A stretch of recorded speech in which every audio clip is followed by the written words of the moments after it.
Dans l'actualité du 13h15, les syndicats appellent à une grève de 48 heures les 4 et 5 février prochains au Burkina. Ils ne sont pas contents de l'allure des négociations sur la grille indemnitaire des travailleurs. Et puis la politique nationale de la promotion de la santé au Burkina en débat. Le document existe sur la stratégie à suivre et les discussions vont permettre de situer les forces et faiblesses du système pour une meilleure prise en charge. Mesdames, Messieurs, bonjour et ravi de vous retrouver. Mais tout d'abord, le Premier ministre reçoit le médiateur du Faso. Alima Deborah Traoré est allé rendre compte des activités de son institution au chef du gouvernement burkinabé.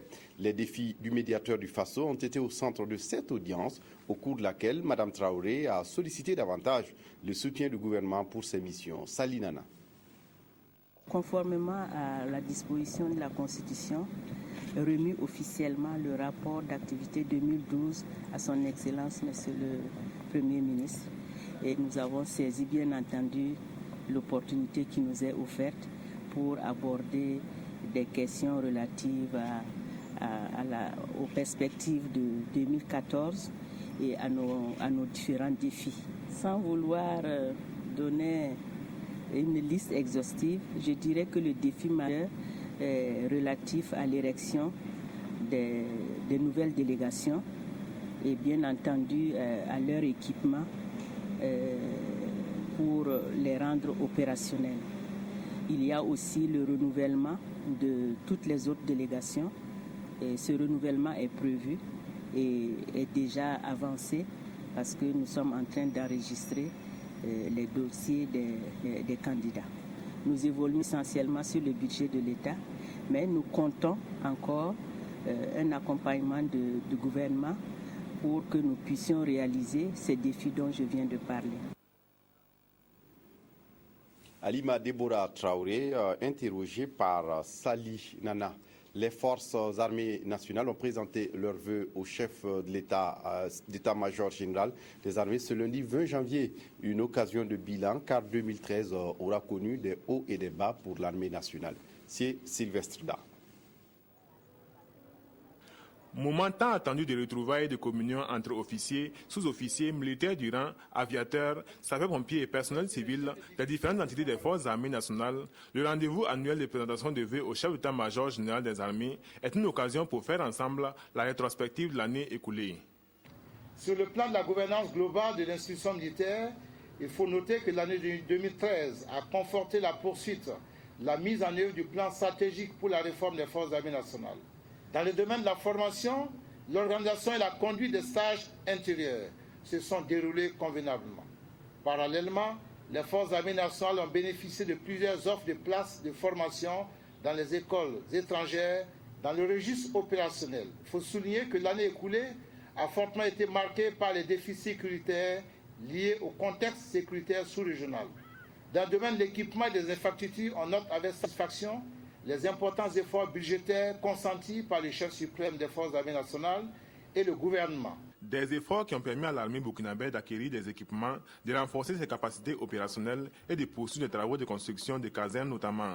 On note également de nombreuses actions dans les domaines tels que le sport, l'action sociale, la santé, la communication, la coopération militaire, ainsi qu'en matière de renforcement des liens armée-nation. Bref, 2013 fut une année de défis et d'activités intenses au sein de la Grande Muette. Je note avec satisfaction qu'en dépit de certains facteurs perturbateurs, le bilan d'activité 2013 est globalement satisfaisant. Dans plusieurs secteurs de la vie des armées, des progrès sensibles ont été accomplis, ce qui nous assure d'amorcer avec sérénité le renouveau qualitatif visé par le plan de réforme. Le bon niveau d'exécution des contrats d'objectifs témoigne à la fois de la pleine adhésion des différents échelons de la chaîne de commandement à cette démarche participative et des efforts consentis pour atteindre les résultats enregistrés. Abordant le tableau des perspectives de l'année 2014, je voudrais inviter les différents échelons du commandement à poursuivre avec engagement et esprit de responsabilité la mise en œuvre des actions retenues au titre du plan stratégique pour l'armée. Tout comme l'année dernière, vous serez attendus sur le terrain des initiatives, de l'assumption pleine des responsabilités et du contrôle des subordonnés. Et le chef d'état-major général des armées d'adresser ses félicitations aux hommes et aux femmes qui composent les différentes entités des forces armées nationales. Il rassure en outre que les investissements seront soutenus dans tous les domaines afin de permettre aux différents maillons de la chaîne de commandement d'accomplir efficacement leurs missions républicaines. Les syndicats du Burkina viennent de décider d'une grève de 48 heures les 4 et 5 février prochains. Ils entendent protester contre les lenteurs et les difficultés rencontrées dans la conduite des négociations sur la grille indemnitaire des travailleurs. L'information vient d'être portée à la connaissance des journalistes ce matin au cours d'une conférence de presse. Aboubakar Sagnon.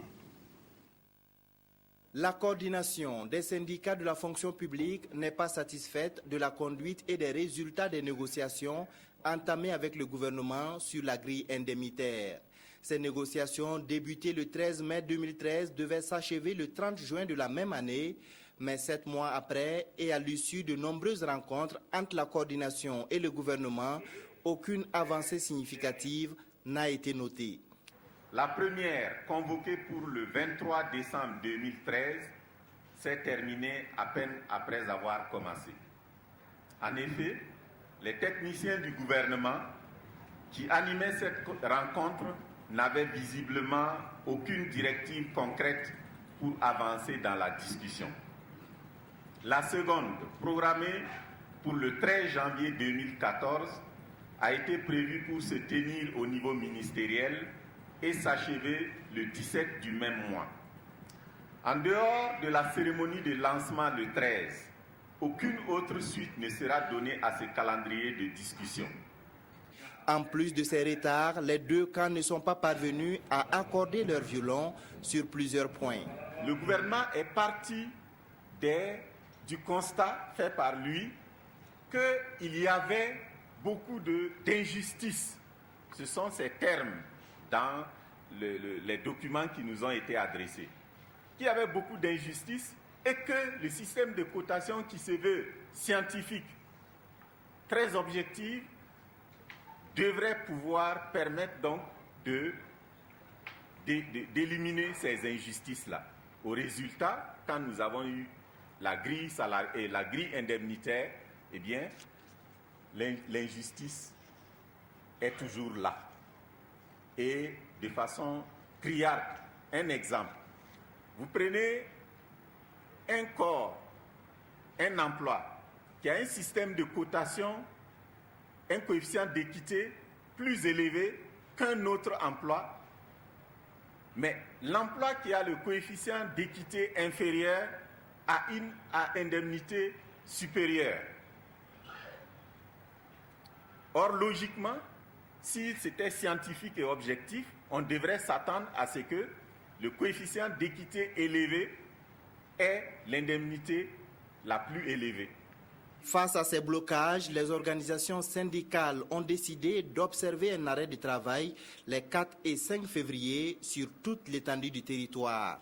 Par cette action, les syndicats entendent rappeler que les travailleurs de la fonction publique vivent des situations difficiles en ces temps de vie chère et qu'ils ont besoin d'amélioration de leurs conditions de vie.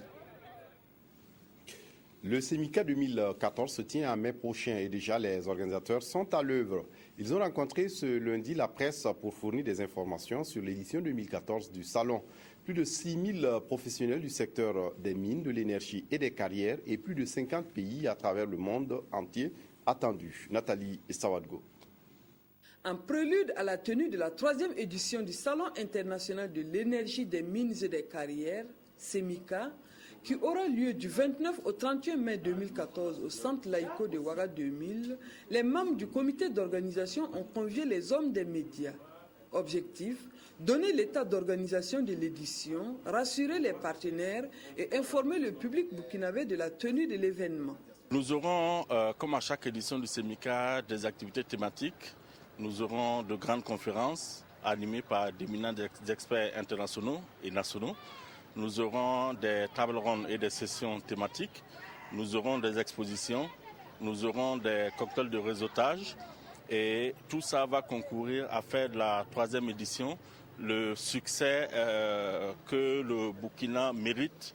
Cette 3e édition placée sous le thème « Contribution du secteur minier à l'émergence des États de la CEDEAO, état des lieux et perspectives » présente plusieurs innovations à son programme. Plusieurs innovations sont au programme, notamment à travers les cocktails de réseautage que nous allons faire pour nos entreprises partenaires, mais également nous instituons à partir de cette année un student programme, un programme étudiant qui va permettre à 200 jeunes issus des écoles et instituts de formation du Burkina Faso de prendre part à la manifestation. Ces 200 jeunes auront la chance de connaître la réalité du monde professionnel. Le SEMICA est un cadre d'échange qui rassemble chaque année l'ensemble des acteurs mondiaux des filières énergie, mines et carrières pour promouvoir leurs produits et nouer des partenariats fructueux. À cette édition, environ 6 000 professionnels du domaine venant de 50 pays dont ceux de la CEDEAO sont attendus. Les sections locales de la Jeune Chambre internationale Bobo-Dioulasso font leur entrée solennelle. Une rentrée présidée par le président de l'Assemblée nationale et qui a consacré l'intronisation de nouveaux membres élus et la passation de charges au président entrant, Sylvain Vebamba. Intronisation de 16 nouveaux membres, passation de charges et prestation de serment ont été les temps forts de cette cérémonie de rentrée solennelle groupée 2014 de 4 OLM, organisations locales membres de la Jeune Chambre internationale de Bobo. Les responsables nouvellement investis pour un mandat d'1 an se disent prêts à relever les défis. Nous allons travailler sur le domaine communautaire et le domaine individuel pour le développement de la capacité de nos membres. Il y a également le domaine affaires pour permettre donc aux membres de développer leur plan d'affaires. Et il y a le côté internationalisme et coopération. La cérémonie placée sous le thème « Citoyenneté solidaire au service de la communauté » était co-parrainée par le président du conseil régional et le président de l'Union nationale des producteurs de coton UNPCB et présidée par le président de l'Assemblée nationale qui a exhorté et encouragé ces jeunes mobilisés et engagés pour leur communauté. Vous êtes la frange de la jeunesse consciente qui fait de la personne humaine la plus précieuse des richesses et qui est prête à servir l'humanité de façon bénévole. La Jeune Chambre internationale est le reflet d'une organisation de jeunesse qui, en elle-même, regorge d'hommes et de femmes, prêts à se mettre à la tâche de façon bénévole pour créer un monde positif autour d'eux. Membres et responsables des OLM Bobo-Dioulasso, Université Bobo, Université Bobo Light et Bobo Synergie ont achevé la journée par une formation. Je vous le disais en titre, la politique nationale de la promotion de la santé fait l'objet d'un examen à Koudougou. Un domaine existe sur la stratégie et va permettre de situer les forces et faiblesses du système de santé au Burkina pour une meilleure prise en charge. Bouma Ernest Nébier. Les actes de la promotion de la santé au Burkina ont été liés le 20 janvier 2014 à Koudougou. Ils veulent valider le document de politique de la promotion de la santé. Le processus d'élaboration du document a démarré en octobre 2013. C'est une recommandation de l'Organisation mondiale de la santé OMS qui vise l'amélioration de la santé des populations. Le document met l'accent sur la prévention des maladies. Le document donc fait une analyse donc de la situation en matière de promotion de la santé. Il est également décliné donc des 4 problèmes prioritaires et également des objectifs globaux, à savoir donc la création favorable à la santé et la création vraiment des aptitudes individuelles à la santé des populations. Et il y a aussi la réorientation donc du système de santé et il y a aussi le renforcement de la santé communautaire. Donc ce sont ces 4 axes stratégiques qui vont nous permettre vraiment de décliner donc des domaines d'intervention. Je crois que si cette démarche arrive à porter ses fruits, l'effet que nous allons peut-être voir, que nous allons voir certainement, c'est que nous ayons des formations sanitaires qui seront de moins en moins fréquentées parce que les gens vont s'assumer, les gens vont éviter un certain nombre de facteurs de risque. Vous savez que consommer de l'alcool frelaté par exemple, ou consommer abusivement de l'alcool, ou consommer du tabac est nocif, parce qu'il y a un certain nombre de maladies potentiellement que vous pouvez développer.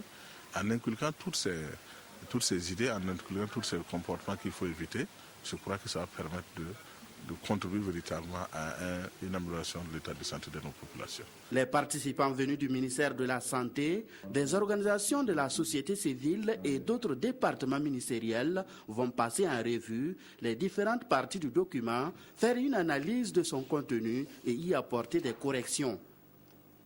Une fois validé, il sera un document de politique nationale de référence en matière de promotion de la santé au Burkina. Il va par ailleurs permettre au ministère de la Santé d'élaborer un plan stratégique de promotion de la santé. Désormais, les cuisines des cantines scolaires à Bobo-Dioulasso vont fonctionner au moyen de gaz butane. C'est un projet à l'initiative d'une société de la place. La phase pilote va concerner, outre la région des Hauts-Bassins, celle de l'Est, du Nord, du Sahel et du Centre-Est. Des précisions sur place à Bobo-Dioulasso avec Karim Sissé. Bien des cantines scolaires passeront du bois de chauffe au gaz butane. C'est l'ambition affichée par la Sodigaz et le cadre de concertation pour la promotion de l'éducation de base, CCEB, à travers le lancement officiel du projet de soutien aux cantines scolaires. Un projet qui permettra certainement de réduire la coupe abusive du bois, de préserver la santé des femmes qui auparavant devraient braver la fumée et de gagner du temps en termes de cuisson de la nourriture. Quand on a décidé de distribuer le gaz au Burkina et en masse et partout, ça veut dire que nous voulons préserver les forêts du Burkina, partout au Burkina. Alors donc je crois que comme on l'a dit dans les discours, aujourd'hui est un jour mémorable pour nous parce que c'est l'aboutissement vraiment de ce projet qui nous tenait à cœur. Pour cette phase pilote du projet, 5 régions sont concernées. Il s'agit des régions du Centre-Est, de l'Est, du Nord, Sahel et des Hauts-Bassins. Le projet a déjà été présenté aux autorités éducatives des régions concernées qui ont donné leur accord. Pour bénéficier du fruit de ce projet, il s'agira pour les intéressés de saisir le CCEB de leur région. Pour l'acquisition déjà du matériel au niveau du Sodigaz, c'est vrai que Sodigaz fait la promotion, a une contribution, mais on ne peut pas tout donner gratuitement. Il faut une contribution quand même de la part des organisations et des parents d'élèves. Et donc c'est à ce niveau-là qu'ils vont venir, alors on va échanger et on va les accompagner comme nous pouvons. Les enfants, ils savent qu'ils n'ont plus cette corvée bois qu'ils doivent amener et qui faisait que certains, s'ils n'ont pas le bois, préfèrent ne pas venir parce qu'ils ont peur que peut-être on va leur faire des reprimandes. Mais ça résout déjà ce problème au niveau des élèves, ils peuvent venir à l'aise. Et une fois aussi à l'école, ils apprennent avec l'assurance qu'ils vont manger des repas sains parce qu'avec le gaz, il y aura plus d'hygiène. Et ça serait préparé peut-être à temps aussi pour leur permettre de manger et puis continuer à apprendre leurs leçons. En ce qui concerne la disponibilité du gaz, les responsables de la Sodigaz rassurent les bénéficiaires du projet que toutes les mesures ont été prises pour qu'il n'y ait pas de pénurie. À terme, il est prévu d'étendre le projet de soutien aux cantines scolaires à toutes les écoles de Burkina qui disposent d'une cantine. Et puis les épouses des Rotariens regroupées au sein de Inerul font un geste à l'intention de la cantine scolaire du lycée Zenda de Ouagadougou. Un chèque de près de 1,5 million de francs CFA pour aider les élèves défavorisés de l'établissement à se restaurer à la cantine. Zalissa Sanfo, Evelyne Dabiré. Ce chèque est destiné à la prise en charge de la cantine de plus de 100 élèves issus de couches défavorisées du lycée Philippe Zenda Kaboré. C'est l'œuvre de Inerwil Warazodo. L'association veut, à travers ce geste, contribuer à l'amélioration des conditions d'études de ses élèves. On a essayé de recenser donc les enfants démunis donc au niveau du lycée Zenda qui n'arrivent pas à payer leur cantine qui coûte, si on veut voir, seulement 2 000 francs par mois, donc 14 000 francs dans l'année. Et il y en a qui ne peuvent le payer. Donc, nous, on cherche à pouvoir aider ces enfants-là à passer une année scolaire, à avoir un taux de succès élevé pour leur permettre de pouvoir continuer leurs études et pouvoir avancer dans la vie. Moi, je suis orpheline. Je loge loin d'ici. Je suis jusqu'à Anyoko 2. Ça m'arrange beaucoup. Je reste ici pour bosser et puis ça augmente ma moyenne dans l'année. Cette action, deuxième du genre, a déjà produit des résultats. Elle a contribué l'an passé à améliorer le taux de succès du public cible à 85% selon le proviseur du lycée. Inerwil est une association des femmes de Rotariens qui œuvre entre autres à offrir un avenir radieux aux enfants démunis. Moulouda Toulfé dans le Lorum. Dimanche dernier, les fidèles musulmans de la localité se sont retrouvés pour des moments de ferveur et de spiritualité autour des enseignements du prophète Mohammed. Sié Sylvestre Da. De Toulfé dans le Lorum découle des bienfaits innombrables pour ces fidèles venus d'horizons divers selon les préceptes édités par l'islam. C'est la nuit qui rend hommage au prophète Mohammed, celui-là même qui a prêché en faveur de l'unité d'Allah et contre l'idolâtrie.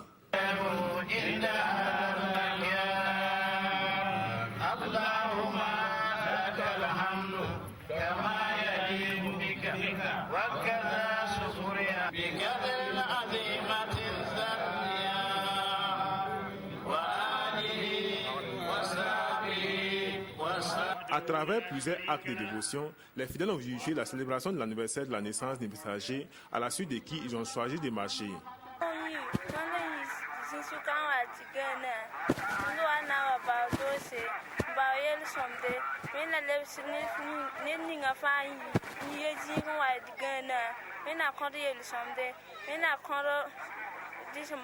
Nous sommes au Gabon depuis 28 ans.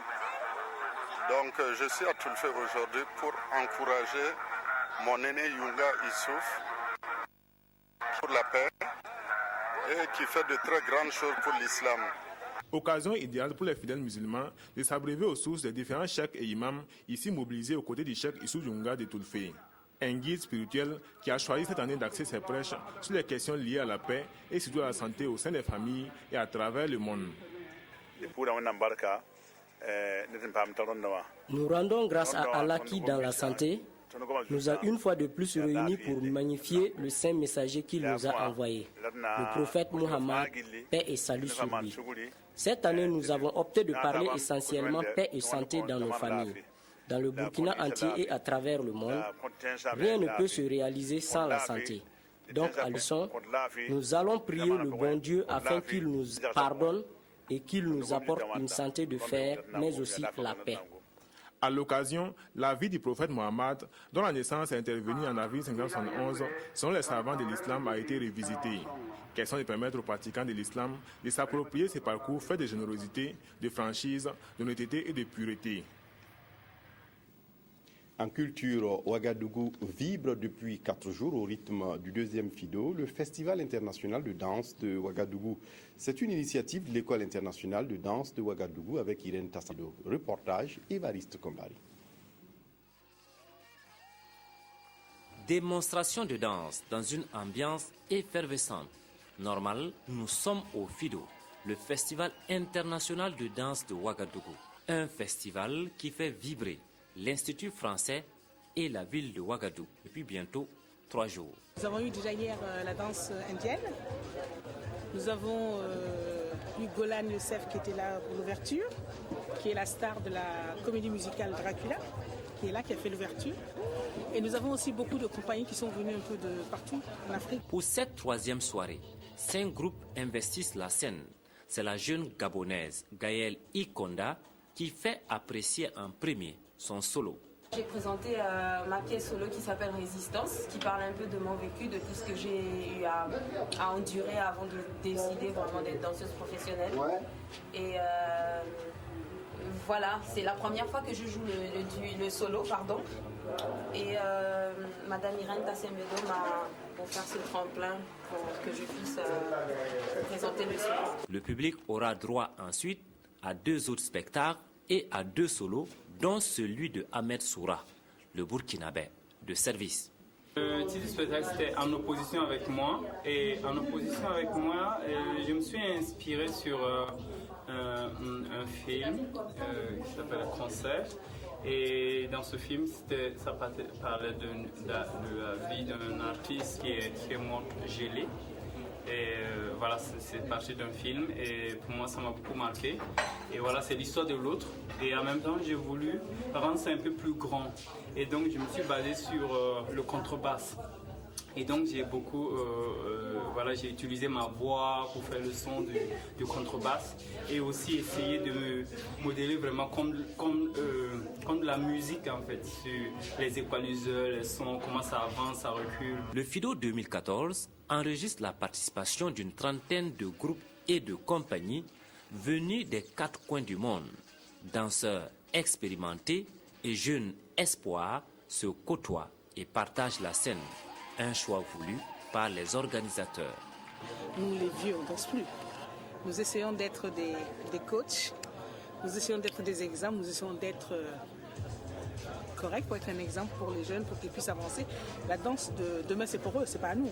Le FIDO va continuer de conjuguer le verbe danser à toutes les personnes jusqu'au 25 janvier. De la danse, comme vous l'aimez donc, à l'Institut français. C'est tout pour cette édition. Merci de l'avoir suivi. Je vous retrouve demain pour la même édition. D'ici là, excellente suite de programmes sur la RTB. Au revoir.